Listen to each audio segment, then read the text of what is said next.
Bon, vous le savez, j'adore inventer des histoires et j'adore construire comme ça des choses autour d'histoires que j'invente. Et évidemment, je reste humble et conscient de ce que je suis et de qui je suis, et je n'ai nullement la prétention ni de faire de la littérature, ni d'être un écrivain, pas du tout. Mais j'aime bien inventer des histoires et puis construire un peu autour. Alors évidemment, je ne travaille pas beaucoup, donc voilà, ça reste quelque chose de très convivial pour moi-même, ne serait-ce que pour moi-même. Et dans un des scénarios que j'avais imaginé qu'un un petit groupe de psychiatres, 4 ou 5 psychiatres, se réunissent entre eux un jour à l'apéro et décident de créer un cabinet spécifique pour soigner les États, les pays qui sont dans le besoin de retrouver une santé morale, mentale. Bon, voilà. Donc, j'avais imaginé ce petit scénario qui pouvait déboucher sur un truc un peu sympa. Bon, comme vous le savez, j'ai traversé un certain nombre de pays en Amérique du Sud. Et je voudrais juste vous dire une petite phrase pour chacun des pays que j'ai traversés et vous dire là où je veux en arriver, bien sûr. Donc, l'Argentine. L'Argentine, avant la guerre de 40, avant la Seconde Guerre mondiale, l'Argentine était un pays qui était dans le top 10, voire même presque dans le top 5 des plus grandes puissances commerciales du monde. Et cette année, elle a été dans l'impossibilité de rembourser un prêt de 500 millions de dollars. Elle a été en défaut de paiement. Donc, en 60 ans, l'Argentine est passée du stade d'ogre à plus rien du tout. Ensuite, j'ai traversé le Chili. Alors le Chili, que ce soit à Santiago ou à Valparaiso, c'est pareil. C'est un pays qui est tout le temps en effervescence. Et donc là, quand je suis allé à Santiago, j'ai eu vraiment un choc absolument incroyable. C'est une ville qui est tenue uniquement par les graffitis sur les monuments. Et il y en a partout. Alors des graffitis vengeurs, révolutionnaires, etc., etc., mais il y en a partout. Il n'y a pas un monument qui soit, pas un mur, pas un monument qui soit, qui n'ait été baptisé par les graffitis. Et c'est pareil à Valparaiso. À Valparaiso, c'était très calme, mais partout évidemment les graffitis, et tous les soirs, ou tous les 2 soirs à peu près, il y a des contestataires on a été gazé plusieurs fois, etc. Enfin bon, voilà, c'est le Chili, c'est bon. Ensuite, je suis passé par le Pérou. Le Pérou, c'est un pays extraordinaire, le Pérou, avec son histoire, son passé, ses paysages absolument magnifiques, somptueux, mais c'est un pays extrêmement pauvre et les gens ont beaucoup de difficultés à y vivre. Ensuite, j'ai traversé l'Équateur. L'Équateur, c'est un pays vraiment sympa, hein. On dirait presque la Suisse de l'Amérique latine. Sauf que c'est pas sa monnaie. Pour éviter d'avoir les soubresauts de sa monnaie, ils ont abandonné leur monnaie et maintenant c'est le dollar américain. Donc voilà un pays qui a adopté la monnaie d'un autre pays pour pouvoir essayer de stabiliser un peu les choses. Ensuite, je passe en Colombie. Alors en Colombie, il faut savoir qu'il y a 50% de la population qui vit dans l'informel. Ça veut dire qu'ils ne sont ni salariés, etc.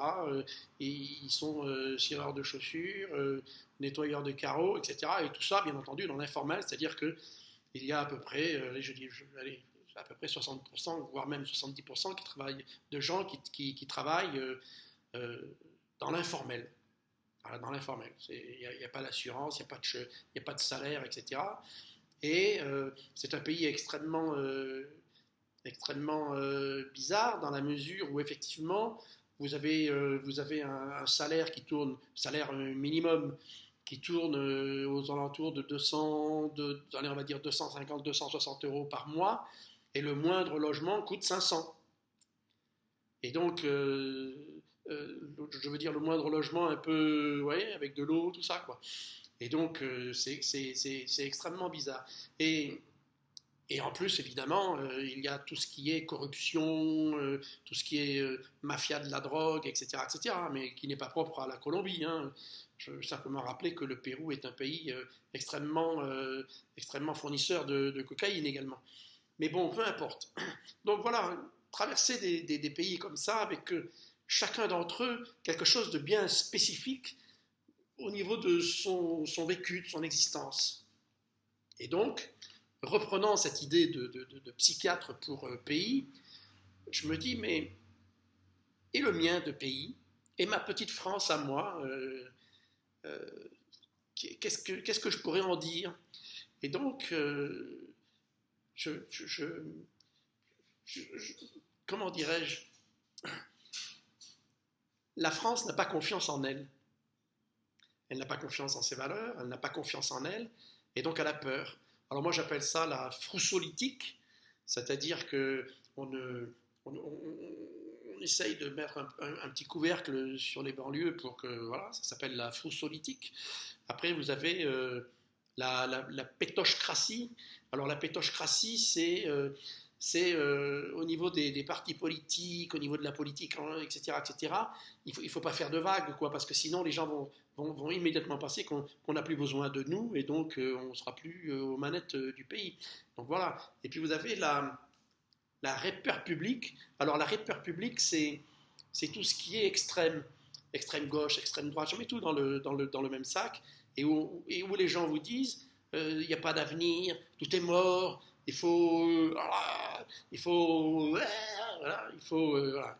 Et donc je me dis que, en fait, ce dont la France a besoin, c'est peut-être pas forcément de personnel politique intelligent qui sortent de Sciences Po, de l'ENA, qui ont fait l'ENA, et puis après ils ont fait HEC, puis après ils font Sciences Po et ils terminent par Polytechnique. Et voilà, et donc cet aspect de pas confiance en soi, cet aspect de pas confiance en soi, ça n'a rien à voir avec le dressage, le dressement, pardon, des, euh, des communautés les unes contre les autres, les blancs, les noirs, les arabes, ceux qui ne le sont pas, le nord, le sud, les lyonnais, les bordelais, enfin les tisserands, les dorifores, vous voyez ce que je veux dire? Et donc tout ça, ça me semble vraiment relever d'une espèce de... Voilà, c'est ça, c'est un manque de confiance. Manque de confiance dans les valeurs, manque de confiance dans les gens, manque de confiance dans l'avenir, manque de confiance en soi-même, en nous-mêmes, nous, Français, manque de confiance en nous, manque de confiance dans notre histoire, non-acceptation d'une certaine forme de règles du jeu, et donc ça nous met en porte-à-faux, et donc on n'a plus le répondant. Et en tout cas, on n'a plus l'assurance, l'assurance pour dire, ben voilà, moi je suis ça, et il faut faire avec. Alors qu'aujourd'hui on dit oui, alors on est peut-être ça, oui, un peu. Oui, alors si t'as pas trop envie de faire avec, essaye de le changer, mais pas trop vite, pas trop fort, parce que sinon ça risque de nous embêter, quoi. Et donc je pense que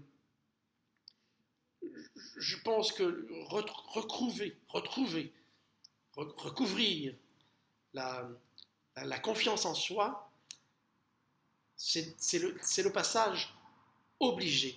Je dis bien, c'est le passage obligé pour pouvoir reprendre en main notre destin.